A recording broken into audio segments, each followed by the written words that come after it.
everyone, welcome back to Relax with Animal Facts.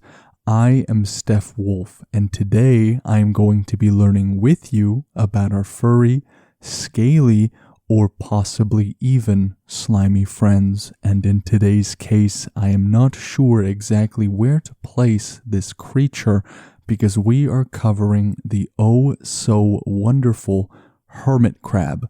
With some of our creatures, they just don't seem to fit in those categories of furry, scaly, and slimy. But this, of course, is a very special listener episode dedicated to Katie, Carrie-Ann, Jody, and Big Mommy Karen, who wrote in their request with a review. Thank you all for taking the time to send in your animal requests, and I hope that you enjoy your episode. If you want your very own episode on the podcast and to learn about a cool creature at the very same time, you can go to relaxwithanimalfacts.com and click on the Animal Request tab. And lastly, you can always just send an email to relaxwithanimalfacts@gmail.com.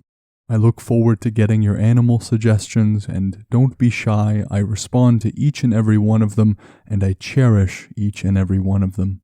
Just before we hop right in and look around for some hermit crabs, I just wanted to take some time to thank and recommend Cozy Earth. They make premium bedding and loungewear, and they are the sponsor of today's episode. And I would never recommend you guys something that I didn't genuinely like. They sent me a bamboo sheet set to try, and I have never slept so comfortably than with those sheets. If you were like me and hate that very stuffy or suffocating feeling when you're in your room and your bed is too hot and you feel like some kind of an oven-roasted potato, their stuff is made from 100% viscose from bamboo, meaning they are sustainable, extremely breathable, and softer than cotton. We sleep a third of our lives, so investing in making that better makes a lot of sense. They are giving the listeners of this show, specifically you guys, a 35% off site-wide discount when you use the code ANIMALFACTS at checkout. That is over $100 off of your own bamboo sheet set. Thank you, Cozy Earth, for supporting the show. I'm just going to say where I got my facts from, and then we are going to go straight into the episode. I got my facts from nationalgeographic.com, A2Zanimals.com, dipanddive.com, nationalzoo.si.edu, carolina.com, and etimonline.com. All of those resources are in the show notes or the description of this episode, so if you want to check them out, and I encourage you to do so, all of the relevant links are there. And now I would like for all of you to notice maybe where you're carrying some tension.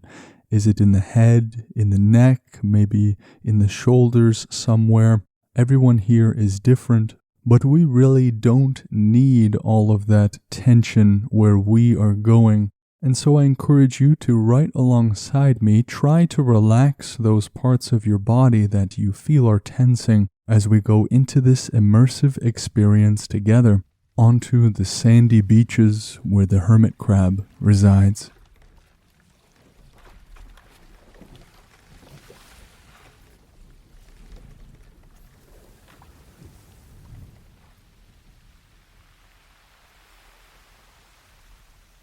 Now keep in mind that while we are walking around on the beach today, there are over 800 species of hermit crabs worldwide, and almost all of them are ocean dwellers.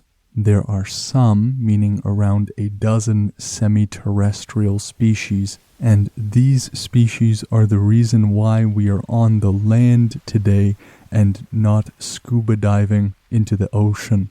The first thing about the hermit crab is that they are covered with a hard exoskeleton like that of many other crabs. And there we have a word that we might or might not be familiar with, and that is exoskeleton. Something key in that word is that prefix exo. It means that this skeleton is external. So the exoskeleton is an external skeleton that supports and protects an animal's body. In the case of the crab, that is exactly what their shell serves as. The opposite of an exoskeleton is an endoskeleton, which you and me have. Our skeleton is on the inside, not on the outside. So this tough armor will become slightly softer when it's around their very long abdomen, because they do need to fit pretty snugly into a spiraled snail shell. It will press its abdomen, its fourth and fifth pairs of legs, as well as its appendages at the end of its abdomen against the inner wall of the shell and contract its longitudinal muscles, all so it can fit in this wonderful shell that it calls home. But one question is important, and that is, how do they stay inside of it? Why don't they ever just slip out of it? This is mainly due to the rough surfaces that are on the inside of the shell. It will help hold them in place so they don't just slide out willy-nilly as they are walking around. We are going to save the molting portion just for a bit later. Let's first spend some more time on the more general aspects of this wonderful creature. They can be found in shallow waters pretty much all over the world. About 1,100 hermit crab species can be found worldwide, of which almost all of them live in the ocean. Today, however, we are focusing on those species that are semi-terrestrial, because those are the ones that people seem to know the most about. They are commonly known as land hermit crabs, and they are commonly kept as pets by some. Most people seem to be familiar with the semi-terrestrial species in contrast to the ocean dwellers, so that is also one of the reasons we are covering these specific kinds of hermit crabs. So as we learned just a little bit ago, there are over 800 species worldwide of hermit crabs. They can be found all around, but there is only one freshwater hermit crab, meaning that there is one special hermit crab of that huge pool of species that prefers not salinated waters but fresh water. And this peculiar crab is found in Vanuatu. This is a nation that lies in the South Pacific Ocean that comprises about 80 different islands. But back to the more general hermit crab, they are omnivorous scavengers. They will eat microscopic mussels and clams, as well as eating things like microalgae. So they eat both animal and plant material. And although we will be covering the name hermit crab and what those words mean, their name is not exactly apt to what they are. First, the hermit crab is not a true crab, which means that they do not have a uniformly hard exoskeleton and they cannot grow their own shell. We learned that their abdomen is slightly softer than the rest of their body, which makes these a peculiarity among other crabs. But though they are not true crabs, we can see why they warranted that distinction just from how they look. They do have this curled tail with a hook that enables their bodies to fit inside of these burrowed shells and to stay inside those burrowed shells. And one of the most interesting things that they do has to do when a new shell arrives. Hermit crabs will form a line biggest to smallest to see which animal will fit into this new shell. The next smallest will then take that crab's hand-me-down and so on. So they have a sort of direct thrift shopping from one another. There's no exchange of paperwork between the hermit crabs. They just hop into their new leased home and off they go. The reason they were called hermit crabs is more behavioral than anatomical or physiological. They have a habit of sheltering in their shells, and we will see later when we uncover the etymological origins of the word hermit why this is an apt distinction for the behavior. The word hermit also seems to imply that they are something of a solitary creature, but that is not true. They will live in very large colonies of 100 or more members, where they will sleep piled up together and even collaborate in teams to find food nearby. One question that might pop into your head when we were talking earlier about this shell swapping behavior, and that might be if hermit crabs always play by the rules.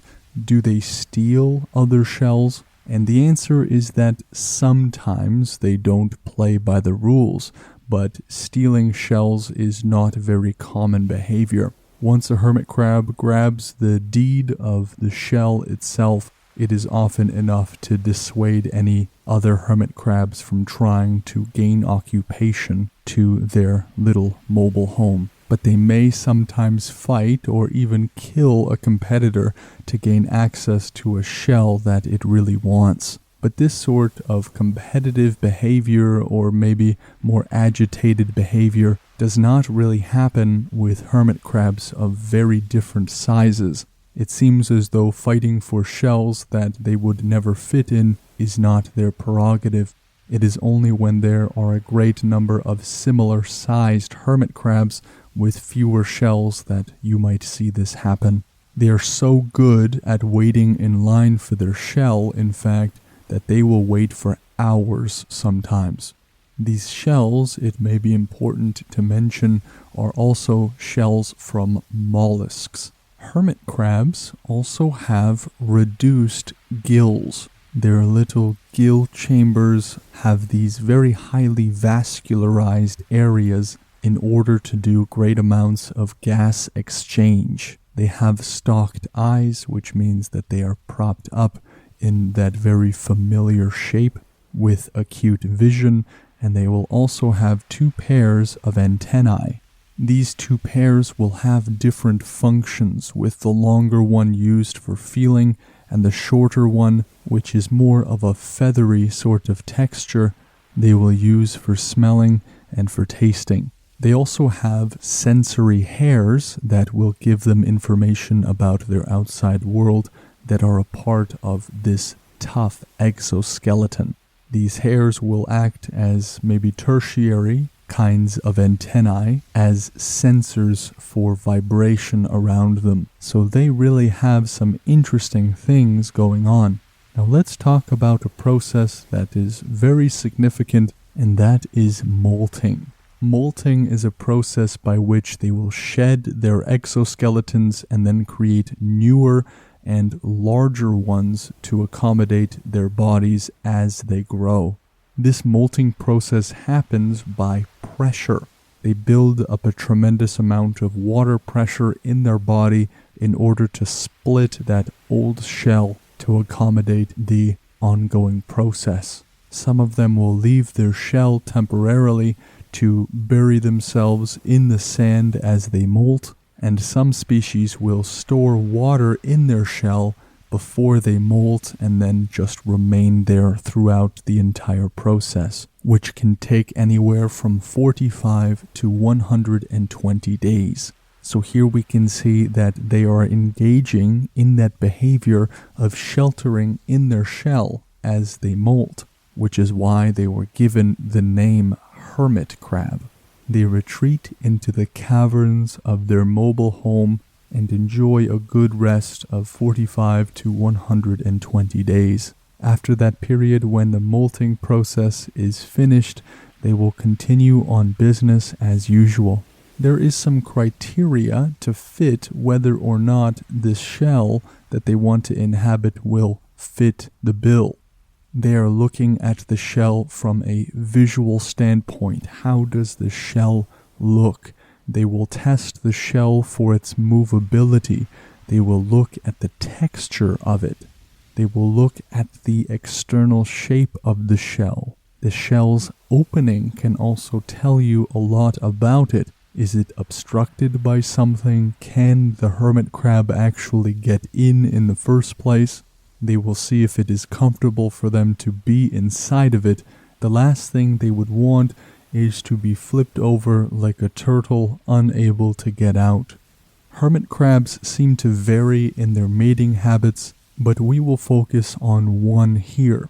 The Caribbean hermit crab is one that lives in the wetlands, but when it is time to mate, will head for the seashore in huge masses. They will all go together like a mass exodus of hermit crabs to go mate and reproduce.